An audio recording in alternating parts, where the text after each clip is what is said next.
Hello there and welcome back to the channel. So this is our beginner's guide to the Irish tenor banjo. You've got yourself a banjo, maybe you've done the first couple of videos in this playlist. You've learned how to hold the banjo, learned how to hold the plectrum, and you've started learning the major scale.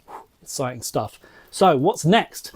Now this is another exercise based around the major scale and it's called a chord arpeggio.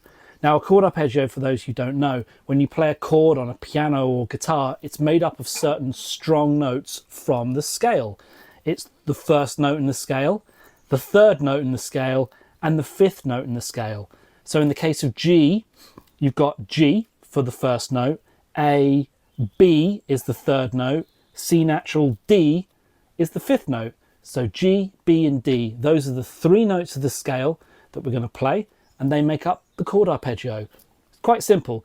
If you take out your scale, write it out and put Roman numerals under each note, you'll quickly see that people refer to the 1, the 3 and the 5. The first note, the third note in the scale and the fifth note in the scale. And that's all your arpeggio is. It's nothing major. The reason I think it's important to learn the arpeggio is because in traditional Irish music, the arpeggio is used to go up and down the melody quickly. So say if you're in the kind of lower octave and you want to go up high, you might zip there fast, like a sort of speed ramp. You go up the arpeggio to get you there. They come up a lot in things like hornpipes. The arpeggios happen all of the time. So if you have a good grasp on the arpeggio and you can play them at a drop of a hat, when you look at a piece of music, a new piece of music, you'll recognize your chord arpeggio and you won't need to learn it because you'll already know it. Okay, let's get into it and let's have a look at the arpeggio.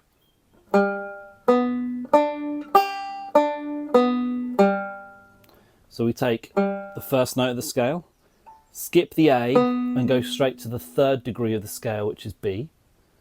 Skip the C natural, which is the fourth, and go straight to the fifth.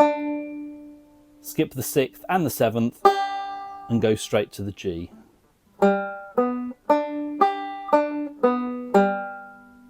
Now I'm keeping my fingers on the banjo because I want to practice those chords. That's a nice chord. I could flatten this finger here to practice my GD chord. That's a nice chord too, D and G. They're all chords of G.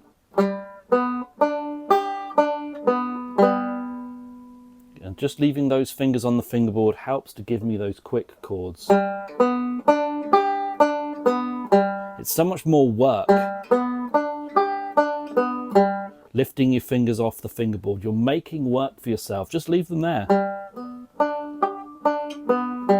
Use small actions as well to lift your fingers. And